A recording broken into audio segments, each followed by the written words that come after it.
So why do I focus so much on sync licensing? I mean, I've had a six-figure music production career before, and we'll be getting back to that on this channel very soon. A lot of stuff happening there. I have a nice teaching gig right now with benefits. Yes, music people, have you ever heard of that? Do you remember that? Benefits? Have you ever had benefits? I have a nice teaching gig right now. I also make money elsewhere. I make money in my non-exclusive libraries. I make money from royalties. I make money from clients still. And I make money from my unpublished fiction books. I even have a lemonade stand right down on the corner there.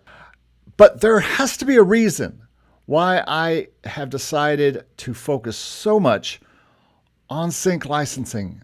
And today, I'm going to give you the stunning answer to this question, dispelling why you probably think I do sync. Is it for the fame? Is it for the fortune? Is it for the eBooks and courses? No, but it's kind of funny that I did mention the courses because the course is done, but we'll talk about that later. But it's none of those things.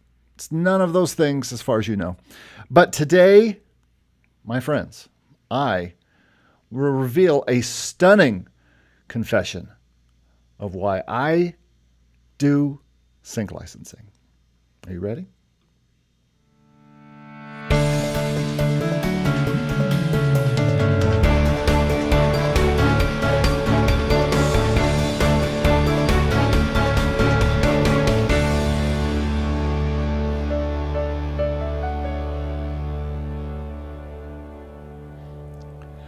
Well, welcome to Make Music Income, where we talk about all kinds of ways to make music income, including sync licensing.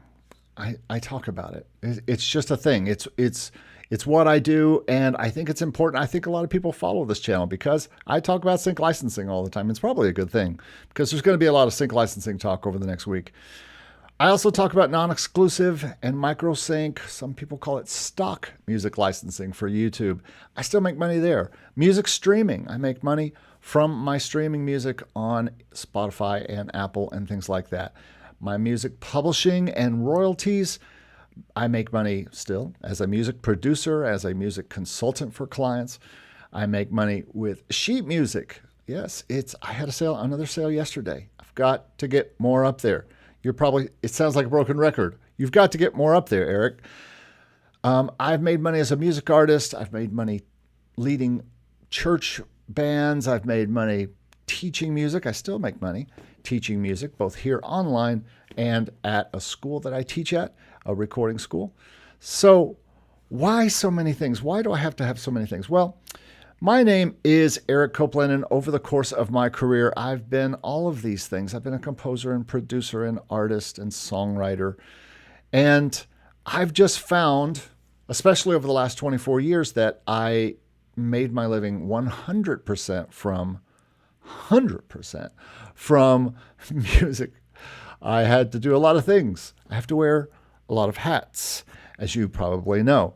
So to be honest, I am still doing all the things. And this channel is about all the things. Even though I talk about licensing a lot on here, I dabble in talking about sheet music and different other things. But I do a lot of things to continue to make music income. And if you are a person who is out there going, I just wish that I could make music income and supplant my job or supplant at least part of my job, well, you're going to have to do more than just one thing, most likely. I know I do. And so I do all these things. And what's funny is you would think that if you want to be involved in music, you would have to get into the whole world of music licensing, or get into the whole world of music labels and all that stuff. But I have done this pretty much completely 100% outside the walls of music labels and music publishing companies, and done this by myself, probably like you are doing or have done. I have also done this without a formal music education, and now with a formal music education. You can see them back there. There's 2 degrees back there. And I did that. So all of that is something that didn't make a difference for a long time, and now it has made a difference. And so you could do it either way. I've supported my family with only music jobs for 40 years. You could do it too. And so most of you listening or watching this may or may not decide to leave your job and go 100% into music, but you can. And that's what this channel is all about. And multiple income streams, sync licensing, all the things that I just talked about.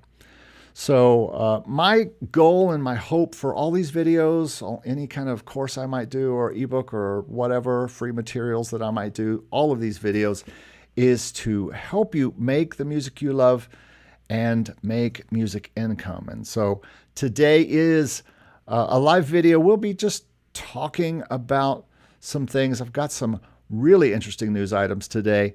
Also, we're going to talk about sync and why I'm in it. The actual stunning reason, and not the reasons you probably think about. But we're also going to talk about my week. And why don't we get into that right now? Eric's Week. It's time for Eric's Week. I don't have a logo for this yet, but this is what I've been working on as a busy music producer, music composer, music educator. I've just got a lot of stuff going. And the main thing that I've got going, the thing that's most exciting to me, and no, this is not the reason I do sync licensing, but it is a byproduct of doing sync music, and that is that the Getting in Sync course is finally done. I have been on a roll trying to get this course finished up, and it's the page. You can find the link below to this course, but it's finally done. Got some quotes in there from people who have taken it, and I've really just kind of got this thing rolling. The last thing it's missing is the bonus material, but you can start the course now, and the bonus material will magically appear here over the next few days here. And it's actually priced at my birthday price. This is my birthday month, and so it's going to be priced at its birthday price until next week. And what's happening next week, you say? You're like, Eric, what's happening next week? You need to know. Well, as soon as I can get back to this, I'll tell you.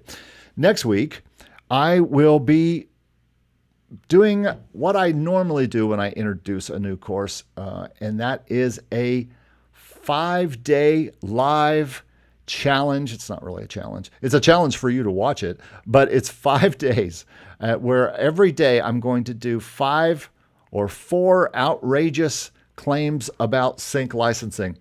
And so I hope to have some guests. We will be doing the Wheel of Free. Yes, the Wheel of Free is coming back, and you want to be here. Give me a thumbs up if you're excited about the Wheel of Free. Everyone loves the Wheel of Free. And if you don't know what the Wheel of Free is, you have to come next week. Every day we'll be doing the Wheel of Free, especially next Friday for the official webinar launch of the full Getting in Sync course. And I can hear you already going, Eric, come on now. A little tea. It's just tea. See? It's tea. And you're thinking, Eric, I know the real reason you do sync. It's so you can sell these courses. And you know, yes, my life's goal was to start making hundreds of songs so that I could wait and wait and wait to get placements and then get paid so that I could write a book about it or I could make a course. That's what I really wanted to do. No, I do that because I have this channel which started with all of these different kinds of things that I do music-wise.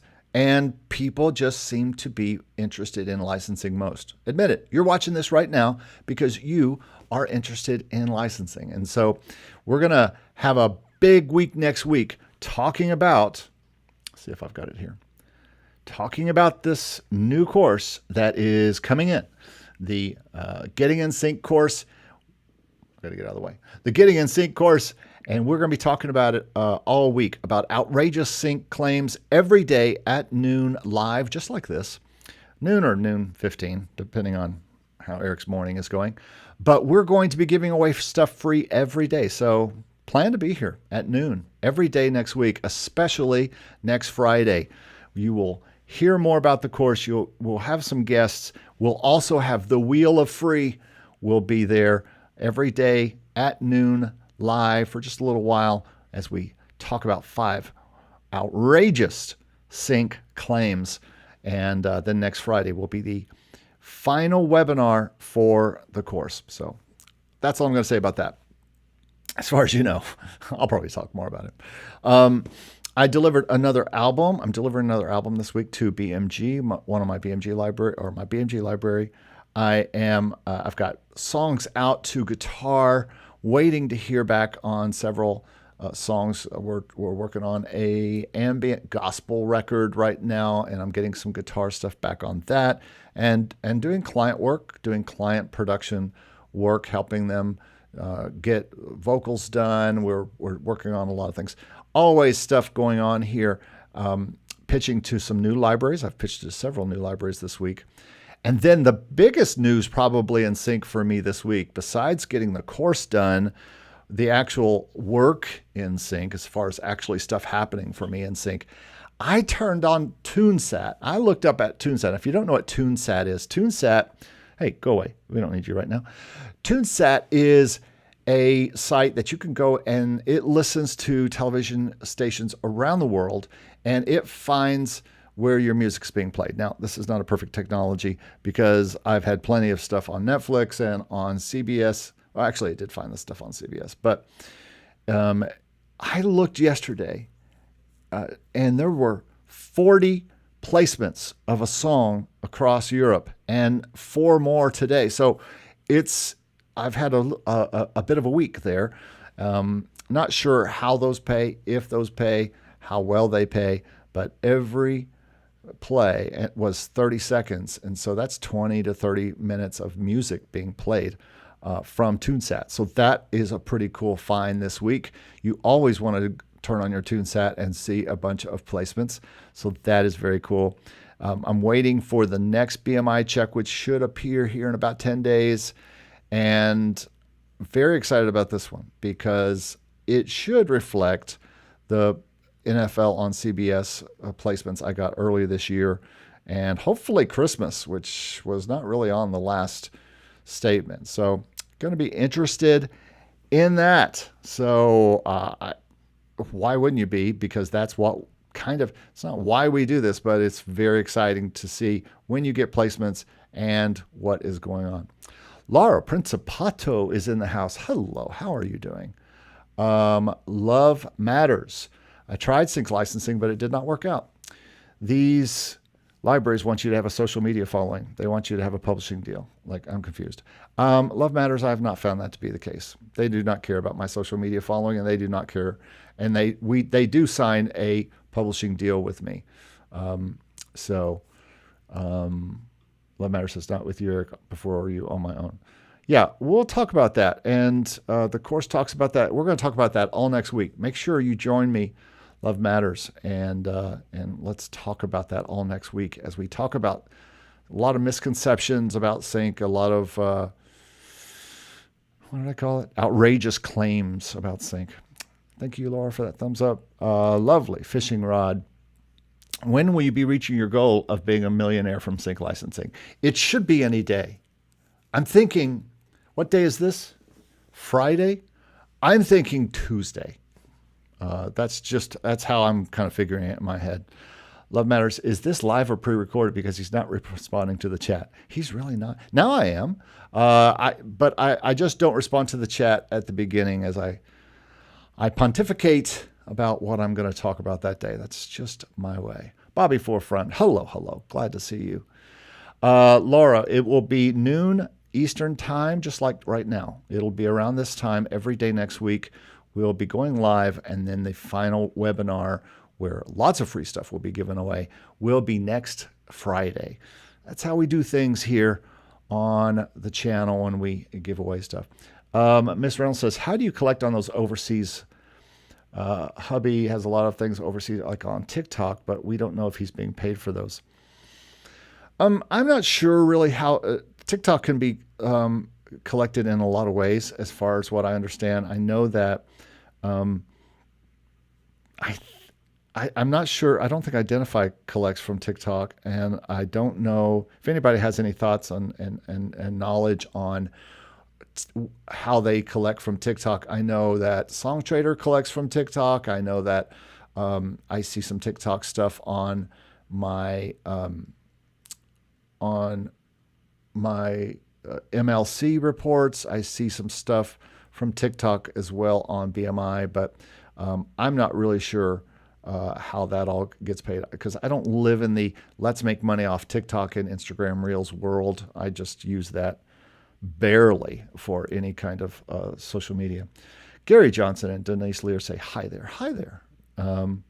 Which libraries? I can provide email receipts. Okay. You're welcome, Laura. Thank you. All right, everybody, thanks so much for being part of the chat. Make sure you give us a thumbs up. And Clarence says, will Pond5 take music if it has already been publishing from elsewhere? Pond5 will take just about anything. And they also have their own publishing, but you don't have to get involved with that. It just depends on what publishing you're talking about, Clarence. If you've got it published with someone who owns the publishing, then I think that it just is going to depend. They probably won't care too much about you putting it on someplace like Pond5. You just can't give Pond5 the publishing. Mr. Reynolds says, LOL, we will take whatever we can get at this point. Yep. Because if I'm going to be a millionaire by Tuesday, I better collect all that TikTok money. That's for sure. All right, back to the script here. That's about the end of my week. And now we've got a lot of news today. So we need to get in to the news today. We need to get to it. And that means now it's time for the news.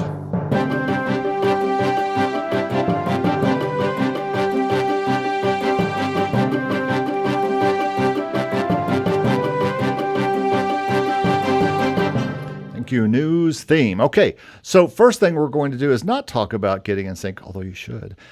We are going to talk about an email that I got this week from Motion Array, and this starts three different updates about from some licensing that I do online. Now, Motion Array, if you're not familiar, is a non-exclusive licensing site where you can put your music up and people can use that for different uses. And I'm not going to get into how Motion Array works. I've got a whole video on my channel about it.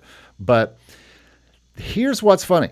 And I don't know if you saw this letter or not, if you got this email, but they said, hope you're well. We want to update you that we'll be parting ways with CD Baby and their CID services. And let me make sure I'm out of the way here. And they said, thanks to an integration we made, Motion Array users can easily, quickly release, independently resolve YouTube claims through Hawk Identifyy. Now, if you're not sure what Identifyy is, we're going to talk about that in a minute. But Identifyy is a company that I use to track down any back-end royalties that aren't being claimed on, or people who are using music illegally on YouTube. We'll talk more about that in a minute. But as a result, they are more likely to return to your catalog for future downloads. In other words, they're saying that having good collaboration with Identifyy to clear claims, YouTube claims, is a good thing. And so this is just the first email I'm getting this week about Identifyy. Suddenly, and this isn't like the first time I've heard about this. Identifyy apparently is becoming the go-to, and I think they pretty much always have with Motion Array, been the go-to as far as how to clear claims. It seems like Identifyy is becoming very popular. So they are asking that you register all your CD Baby tracks when you go through CD Baby. And I've been telling you this for years. I've been focusing on this whenever I talk about CD Baby or DistroKid or any of those places, and they have a place where you can put your music there to be monetized on YouTube. I say, do not do this. I have never found that to be something that brings me a lot of money from those distributors collecting on YouTube things. But I have found Identifyy to be a consistent one. It's been a little low for me lately, but it rebounded last month. So here is Motion Array, one of the biggest. It's the most average I receive monthly in non-exclusive licensing is Motion Array. And now they are saying, we prefer that you just use Identifyy. Do not use CD Baby, which is kind of what I've been saying all along, is that you should not be using CD Baby or DistroKid or any of those things to do your Content ID. And Content ID, again, is the way that they listen to what's going on YouTube. And if your music's being used, it flags it because your music's is used on some place that you've put it. Like I put mine on Identifyy, and they listen to YouTube and they find out if anybody's using it. And if they do, I get paid, unless they've cleared it, and then I don't get paid. But that's okay because they've cleared it with, in this case, Motion Array. So that's just one case study on this. But here's the other case study that just happened to me recently, and that is I have had some conversations with AudioSparx. Now, if any of you have ever been in AudioSparx, which is another non-exclusive library that you can get in, one of the things AudioSparx has always said on their site, I'm not going to go to that site right now, but at the very top it says, no Content ID material allowed. Well, I started doing RadioSparx lately, and they asked me, hey, why aren't you putting all this in AudioSparx? I said, well, because you don't allow Content ID. And they said, who is your Content ID with? And I said, Identifyy. And they said, you can see it right here. Identifyy is fine. You can still participate with them in tandem with participating in our AudioSparx licensing. And so this has to do with the AI stuff. But really what they're saying is that and what they said in an earlier letter, in an earlier response here, they ask who is managing my Content ID, because they can tolerate some Content ID providers, especially ones that clear claims quickly and do stuff, and Identifyy does. And so they said Identifyy is fine, which is big news if you're on AudioSparx or have been waiting to get on AudioSparx but couldn't because of Content ID. So if you want to get on Content ID, then I suggest Identifyy. It's absolutely free to join. I think I have a link below in the description about it, about how to sign up with Identifyy.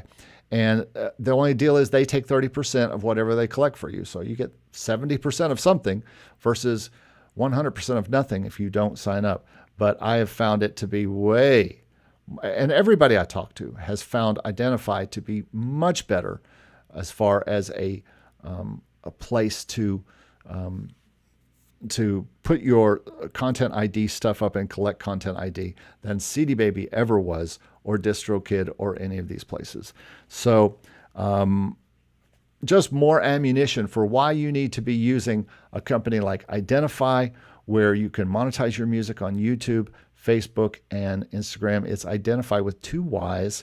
And so I would suggest if you put any of your music up on any of these licensing sites, especially stock music sites like Pond5, Audio Jungle, AudioSparx, Motion Array, any of these, and when I did a course about this, about my stock music course, my stock market course, I have a whole section on Identifyy. I've been down the whole road of not using them and investigating them and now using them, and I've made over $1,000 with them in the past few years. So definitely suggest that you do that. Let me just check and see if anybody's got any comments about this. Lovely Fishing Rod talks about TikTok, and he says, I got TikTok royalties before. TikTok only pays per usage of your music in a video and not per plays like audio and Spotify, and it's about 0.0035 per usage. It's not worth it. I also believe that Music Reports might collect a little bit from TikTok, if I'm not mistaken. It's all different kinds of royalties. So you guys are talking in here about this. But yeah, any usage is good. But yeah, I don't think that TikTok is going to make you a lot of bucks here in your music unless it's used millions of times. Another stock related thing I want to talk about is Pond5, which I got this video, and a lot of you might have received this video too, about price test results and marketplace updates. Now, this is about video, but I feel like this is going to come anytime to music as well. Pond5, as you know, has been, as it says here, the Pond5 marketplace has always been unique in offering variable prices, which means you can set any price you want. $5. I currently set mine to like 15 or 19 now or something like that. I've had it at 29. I've had it at 55. I've had it all over the place. And I've made money at all the places. But they've been doing some testing on their video clips, and now they've decided to just do 2 price tiers, standard and premium. So there'll be like a standard cost and a premium cost, I guess, depending on what kind of video clip it is, how long it is, I don't know. But they say this is increasing buyer engagement and driving more revenue. So this is coming into effect for video only on August 22, 2024. So I think we're going to see this in music before too long. And maybe it'll be a good thing because we've got prices. People are putting $1 and $5 and $8. And I've done the $5 thing before. It sometimes will push price sales, but it often just ends up making you look like you're making cheap music. So this is something we've talked about for years. Should you price things at $5? Should you price things at $55 or anywhere in between? I think most people average out about $25, I think, per song. But and Pond5 has slowed down quite a bit this year for me. But they're looking at these new price tiers. So I thought I would announce that because I think it's something that we need to keep an eye on, especially since I use Pond5 as kind of like my first step in that kind of music. Anything non-exclusive, I throw it in there just to use it as a database. All right, one last piece of news today. Albion One. This has nothing to do with stock music. This just has to do with music making. Albion One, which I bought several years ago, has a new update. And I don't know if you've seen this, but they have updated the sound with, and there's a video about this, but they have updated the sound with a lot of new super loud brass strings, horns, and trumpets, and they sound amazing. And they're not all loud, but it just really takes this, I think, to kind of a new level. I can't wait to download the new version of it. I use Albion One pretty much all the time. It's like a sketch, a first sketch for strings, and then I'll go fill it in with other string sections and things like that. But I don't have any like Spitfire links or anything. But if you do own Albion One, seems like a nice upgrade, and it's pretty cool that Spitfire is updating it. Of course, they're updating it to sell you on sale, but it's a good one to have. I think almost anybody who has Albion One would say if you want a decent sounding thing, that Albion One should you be on there. Albion One, I'll be on one. Yeah, I don't know. All I know is this was like the first library that they put out. I think this is the first Albion. There's been many other Albions, 2, 3, 4, 5 different names. But this one is kind of like your kitchen sink library, strings, orchestral needs library. You can pretty much make very cinematic type sounding stuff with this particular software. So I suggest it. If you don't have Albion One, you might want to take a look at it. If you do have it, you definitely want to get this download. All right. Well, that is the news, and there was much rejoicing. So it's time now to get into today's topic. Why do I do sync? What is the real reason. We're going to ask a few questions about why I do sync, and I don't really have a script I'm going to follow. I'm just going to talk kind of from my heart and from my mind on why I do this.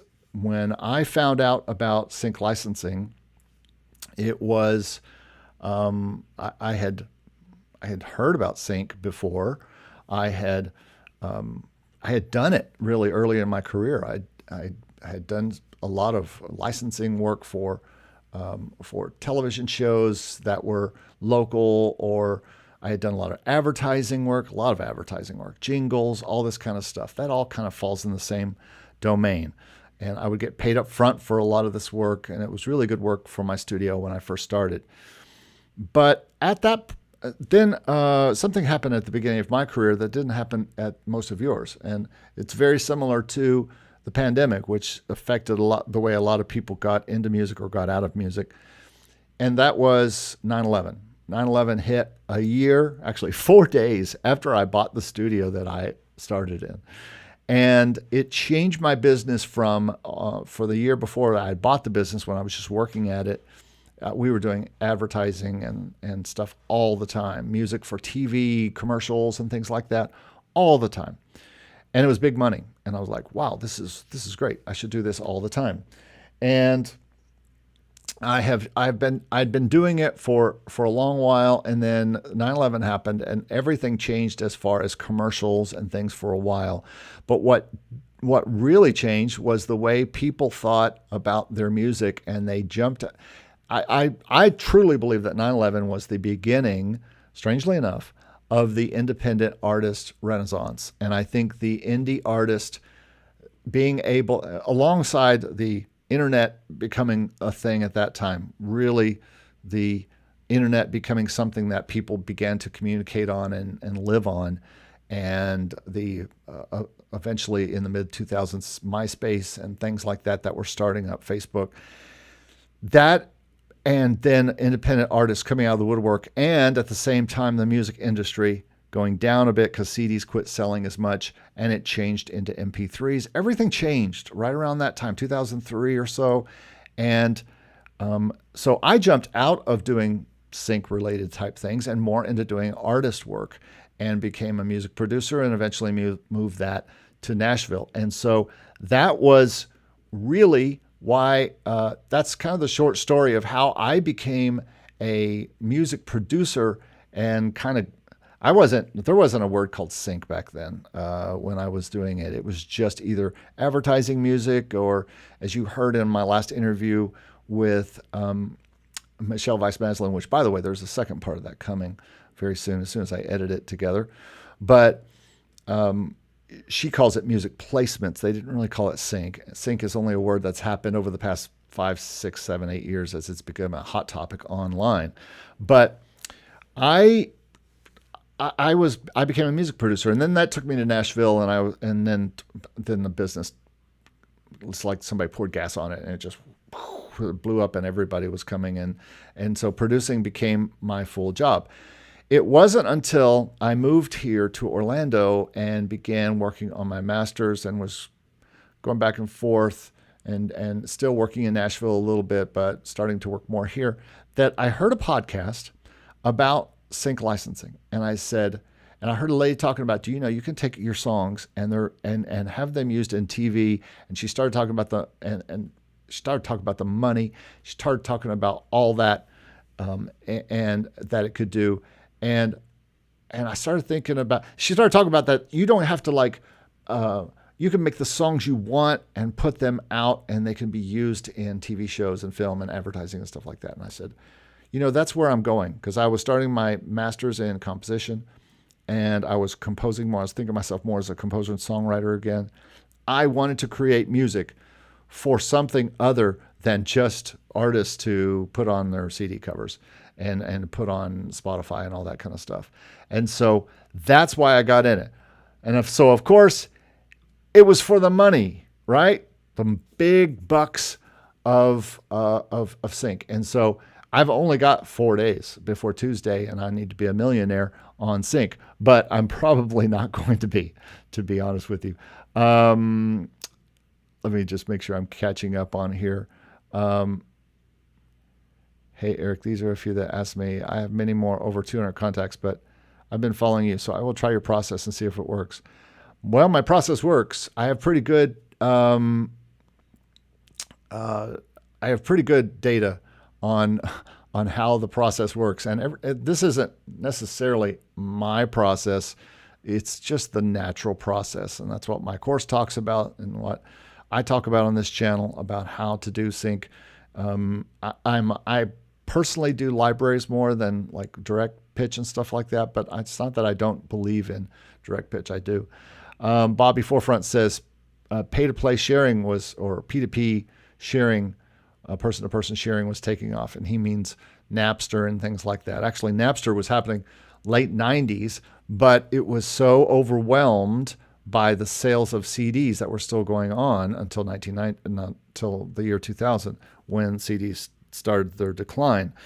And that's actually one of my favorite times in music history. The whole story about Napster going to the labels in the late 90s and saying, we could give you this technology, you could buy it from us. And the labels were saying, why would we need your dumb download MP3s? Nobody's going to want to download MP3s or listen to music online.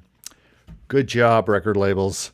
And then the next year, CDs start to go down. And in 3 years, Steve Jobs has come in with Apple Music or iTunes, and the labels get kind of brought into that until they totally take over when Spotify happens, and they make sure that they're in that. But Mr. Reynolds says, my hubby likes to make music to share. It was my idea to monetize it, to side hustle at best. Yeah.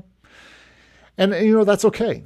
It doesn't have to be a career. You don't have to be an idiot like me that tries to make every dollar off something music oriented. You can just do it for fun and for some side income. And I think all of that is good. Bobby Forefront says, like Blockbuster passing on Netflix. Yeah, bad idea. Not a great business decision there. Love Matter says, yes, the direct pitch is accurate because they ask you if you're famous first online. Well, it's not about being famous online so much as that the music supervisors are really looking for artists, and sync agents are looking for artists that already have stuff happening. They have really cool stuff happening. They've got a cool underground type of following, and they want that on their Grey's Anatomy show or whatever. And so, but it's also like, it's not even shooting fish in a barrel. It's like playing the lottery to try to get your music to the right supervisor to the right time and all that kind of stuff. And unless you have all those contacts and you're sure they will even open your emails, or you have a direct way to show people music, direct is very tough. So anyway, he doesn't work it like most people do. Well, just do it for fun. There's no problem with do it for fun. Thumbs up if you do music for fun or if you do music for money, because it's not that I don't do all my jobs for money, because it's the only money I make. So to some extent, yeah, I do it for the money. But sync, am I doing it for the money? Well, maybe. We'll talk about that in a minute. Oh, I know why he's doing it. Is it to be on? It's because you want to be on TV. Well, I have to tell you, when I was told that my song was on a very popular Netflix show called the Love, what is the name of that show? Love is Blind, which I had seen before.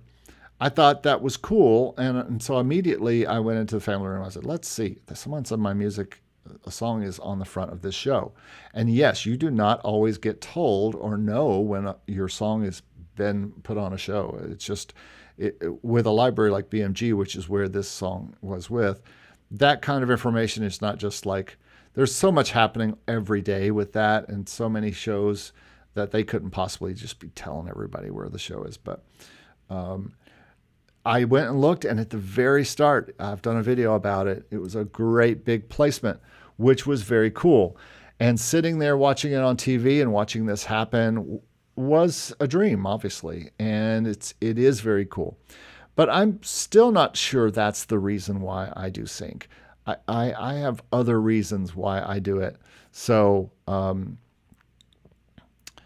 Miss Reynolds says he made it more than he ever thought, so it's all good. I'd love for him to get a TV placement, though. Yeah, TV placements are good. I think TV placements are probably easier to get through libraries personally. Now, there are lots of people who, including guests of mine, who think it's easier to do it by hustling up a direct pitch to somebody. I don't think that's the easiest way, because you've got to do a lot of, you've got to find the right person at the right time, and that's almost impossible. And so, I mainly focus on library work. But is it fun to be on TV? Sure. Is that the reason why I do it? No way. It's not the reason why I do it. Oh, I know why he does it. He's old and he wants to fund his retirement. Well, you're not wrong on both counts.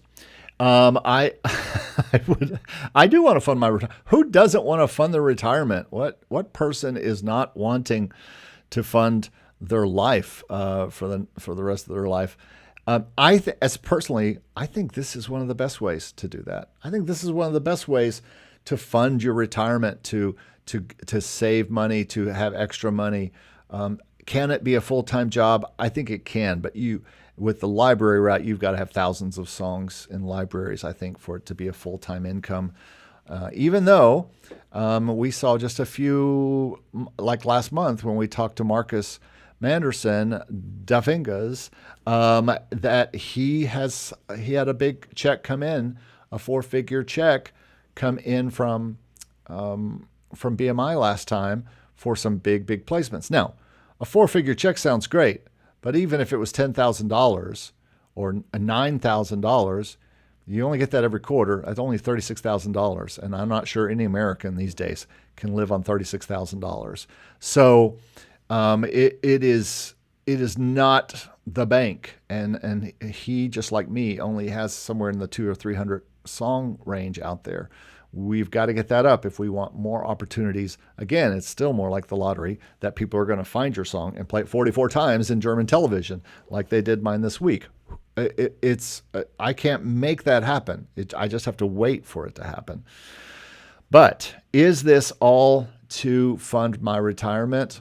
Absolutely, it is. I mean, I mean, it's not the only thing that's funding my retirement. So will all the years I've worked, and so will 401ks and IRAs and things like that. But to me, I look at sync and all licensing as another long-term income stream. You have to look at sync as a long-term income stream.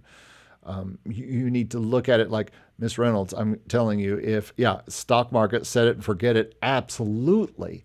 And if you want to have some money coming in, like you'll have Social Security, as long as we have Social Security. But if you have Social Security coming in, you have IRAs that you've been saving up, you have all that kind of stuff, then when you turn a certain age, then all that kind of stuff kind of turns on. And if this could be another thing that's bringing in monthly or quarterly income or whatever, to me, that's all good. And sure, I want to fund my retirement, but that's still not the reason that I do it. It really is. It's just a byproduct of why I do it. Lovely Fishing Rod says, many Americans don't think about retirement these days. You're on the right track if you're thinking about retirement. Well, I'm on the right track because I'm thinking about retirement because, I don't like the word retirement, though, because that means retire from what you're doing. And I'm not doing anything I would retire from. So retirement doesn't make much sense for me as far as the word. Transition maybe might be a better word, where I transition to doing less client work, less work where I have to be someplace at a certain time and can't just spend my whole day here in the studio next to the pool in a beautiful Florida, enjoying my life. But I certainly won't be waking up every day and going, I have no idea what I'm going to do today. I have 1,000 things on my list to do every day. And that's been that way since I was 13 years old. I can't imagine it's going to be any different. Gary Johnson says, I'm in retirement and all my music activities are now supplement to my retirement income. There you go. That's exactly what we're talking about. Just a supplement to retirement. Why not? A smart move, I think. Wolfgang is thinking of retirement too. And Wolfgang, you're not as old as I am, and you're not close to retirement age. But Wolfgang is killing it. He's really putting out a lot out there. And so, yeah, just use this as an IRA, as a savings plan that to fund those things. And it's good to have all that stuff. There's a certain age that you can start taking stuff out of your IRA with no penalty or whatever. Just pay taxes on it if it's that kind of IRA. But yeah, I do think of this as part of my retirement, and I'm not mad about it. So here's the real reason why people probably think that I talk about Sync. And he just does it so he can make videos and make courses to sell. Well, wrong. I started doing Sync about 1.5 years before I made this channel. I had heard about it even 2 or 3 years before that. And I started working on songs and developing and producing songs for it. At the time, I was still doing my production career, like I still do now, actually, but I was doing full tilt my production career. That was my only income. And I saw this as another possible income to do. And so I started doing it, and I started to watch some YouTubes on this stuff. And I found Jesse's channel about it. I found Stevie B's channel about some of the things he was doing. And I just started watching all these people, Daniel. I started watching all these people about how they were making money with some kind of licensing. And I said I should do that. And so I started doing it. I started doing it late 2000s is when I signed my first Sync licensing deal. And then I didn't start doing stock until early 21. And when I first started making my first $6 on there, I celebrated. And I was like, this is easy. That's way better than making 0.0035 cents off a spin on Spotify. And so I said, I'll do this as a side hustle along with the thing. And then Sync started to take off a little bit more albums got in there. And then the real reason that this happened is because I finished my master's in composition. And part of the reason to get my master's was to teach. And so I was wanting to teach. I was looking for jobs in teaching, and I couldn't find the job I was looking for right off. And so I said, well, I'll just make my own YouTube channel and teach here. And so, to be honest, when I made that YouTube channel, or this YouTube channel, I thought it was a great idea for a channel because I wanted to talk about all the income streams I was in part of. But what kind of became part of it was the fact that I was starting to make some money in Sync licensing. I was starting to make some money in stock music licensing and non-exclusive licensing. And I thought there was just a lot of people talking online, but they weren't saying some of the things I was experiencing. So I put a channel up. And the channel ran for 1 year before I put my first product on it because I had no way knew. I mean, you think when you start a YouTube channel that it's going to become this big cash cow and you're going to make all this money from YouTube because of ads and stuff. And that's really not the way you make any money. And it took me a while to even write an ebook that was for sale. And that only sold for $9. And then people keep coming to me, asking me questions and wanting more knowledge. And so I just found it was better to put it all together in an ebook and now into courses. As a matter of fact, the ebooks might disappear soon and it might just be courses. I'm trying to simplify everything I have probably down right now, just down into courses and into coaching. But so that's the whole reason I'm doing videos and courses is because I'm doing Sync licensing. It's kind of backwards. I didn't do Sync licensing to make videos and courses. As a matter of fact, I haven't been able to do any music this week because I've been trying to finish this dumb course and get it out to you guys. And so we're going to have a whole week next week where I'm going to be spending really the last week really pushing this course. And then once that's done, then the course is just going to sell on its own if it sells. and that's fine. But I did not start sync licensing to make videos and courses. I had no idea that I would start a YouTube channel because at any time, even though I do think it's good for business, and as I am rebooting my production business, which we'll talk about here on this channel very soon, because that's really the next big arc of this channel, is building a music production business. Because any of you who are doing any kind of licensing should be doing music production for people in your local area, online, any place. It's like free money if you know how to make good recordings.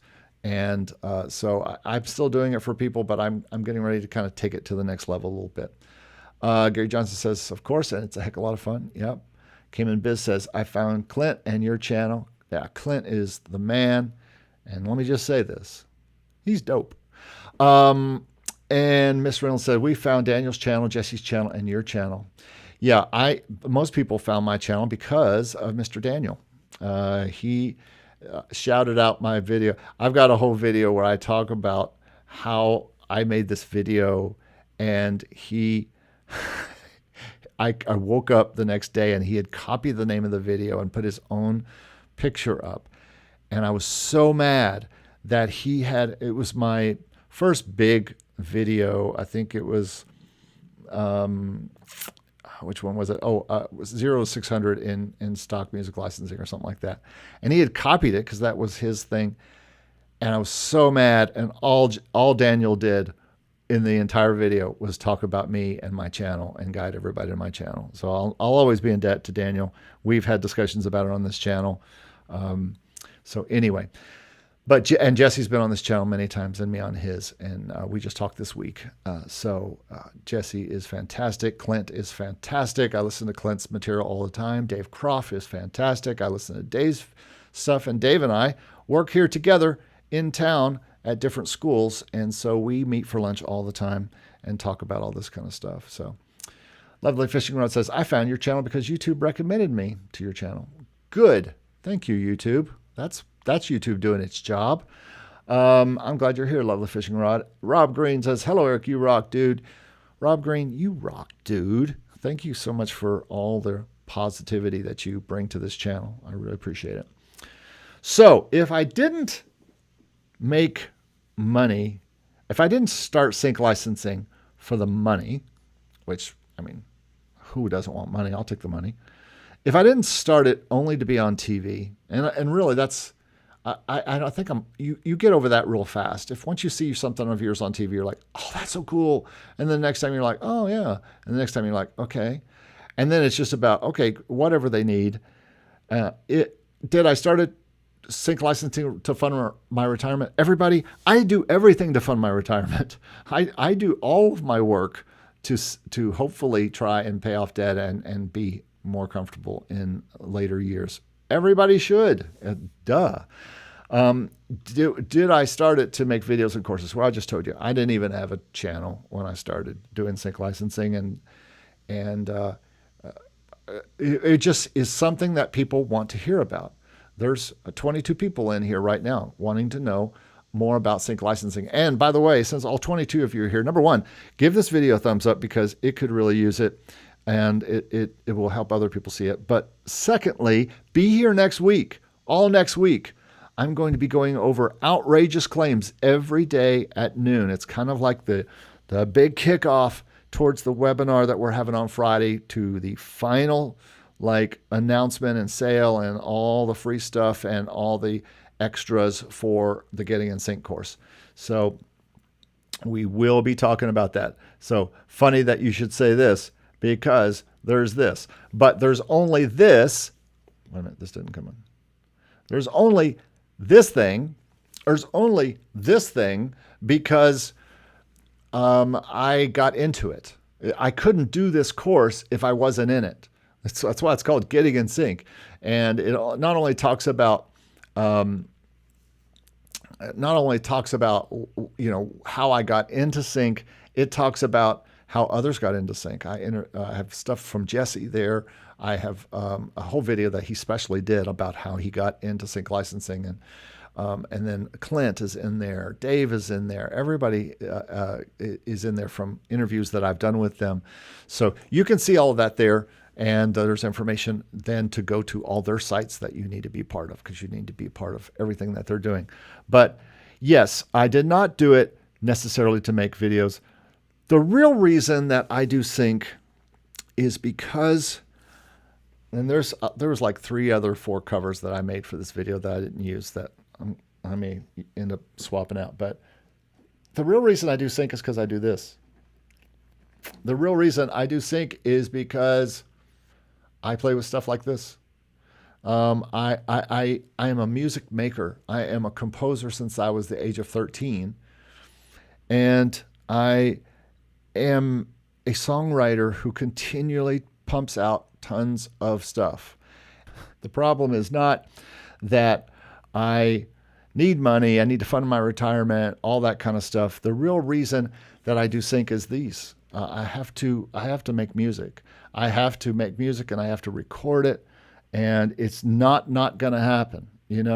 It's just going to happen. I wake up in the daytime. I walk around. Songs appear in my head. You know what this feels like, and I have to put it down. And so, so many times I'm singing a song. I'm like, ooh, that would be great for this kind of show or for this kind of commercial or for this kind of thing, and I do it. It has to go somewhere.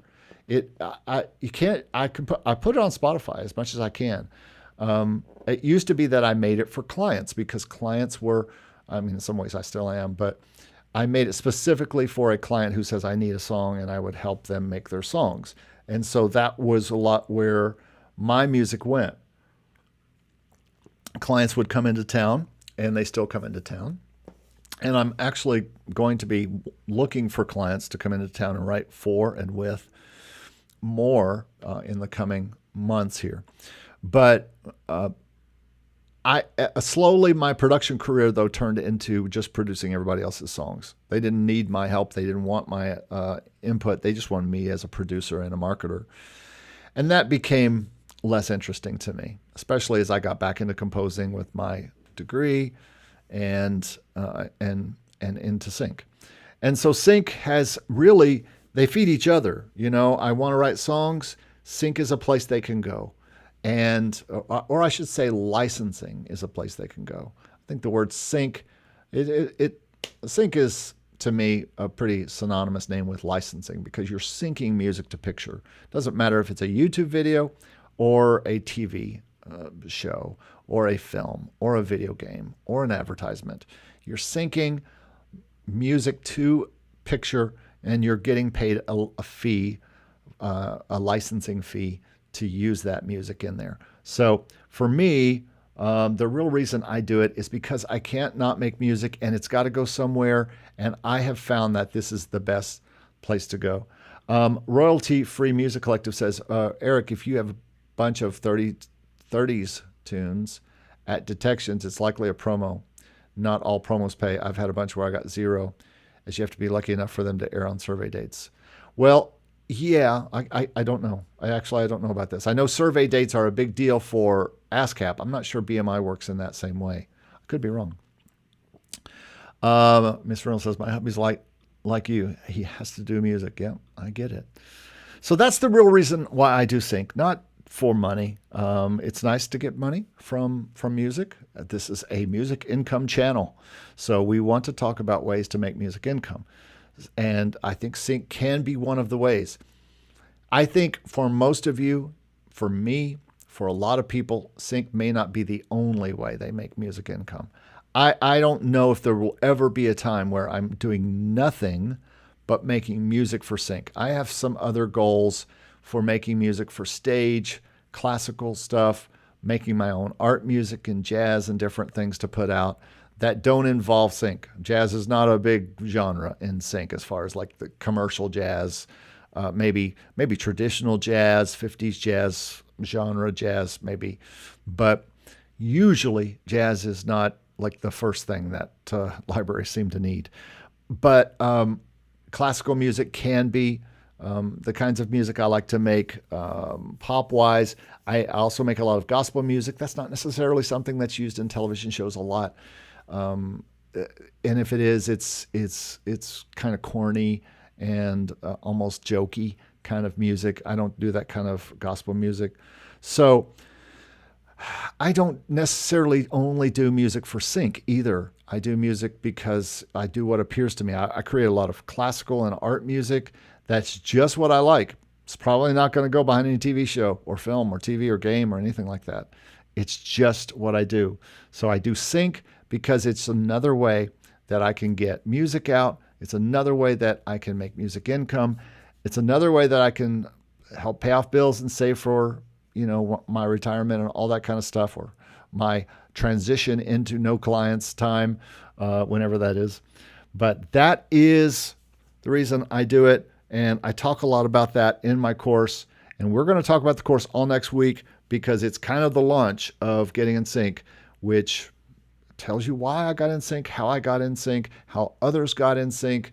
It talks about all the different aspects of the sync industry that I have been, that I know about through my experience and the stuff that I'm working with, the people that I interview, all that kind of stuff. So if you want to find out more about that, go down into the description and there are links down there to the course. It's now complete all the way down. It's the only thing that's not live yet is the bonus materials, but I should have those live probably by next week.